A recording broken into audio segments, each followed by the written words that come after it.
Osée, chapitre 10, Israël jugé pour son idolâtrie et son orgueil.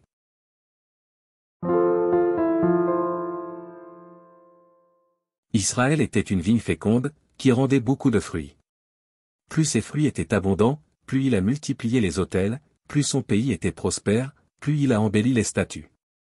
Leur cœur est partagé, ils vont en porter la peine. L'Éternel renversera leurs autels, détruira leurs statues. Et bientôt ils diront, nous n'avons point de roi, car nous n'avons pas craint l'Éternel, et le roi, que pourrait-il faire pour nous? Il prononce des paroles vaines, des serments faux, lorsqu'il conclut une alliance, aussi le châtiment germera, comme une plante vénéneuse dans les sillons des champs.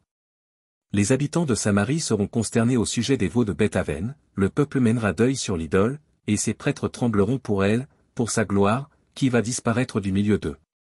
Elle sera transportée en Assyrie, pour servir de présent au roi Jareb.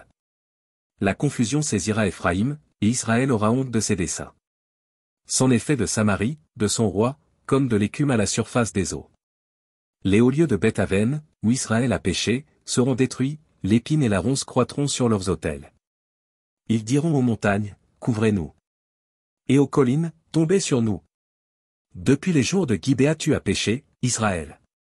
Là ils restèrent debout, la guerre contre les méchants ne les atteignit pas à Gibéa. Je les châtierai à mon gré, et des peuples s'assembleront contre eux, quand on les enchaînera pour leur double iniquité. Éphraïm est une génisse dressée, et qui aime à fouler le grain, mais je m'approcherai de son beau cou, j'attellerai Éphraïm, Juda labourera, Jacob hercera.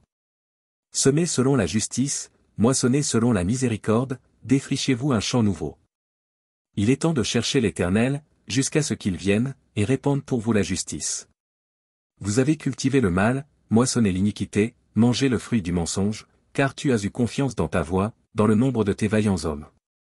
Il s'élèvera un tumulte parmi ton peuple, et toutes tes forteresses seront détruites, comme fut détruite Chalmant Beth-Arbel, au jour de la guerre, où la mer fut écrasée avec les enfants. Voilà ce que vous attirera Bethel, à cause de votre extrême méchanceté, vienne l'aurore, et c'en est fait du roi d'Israël.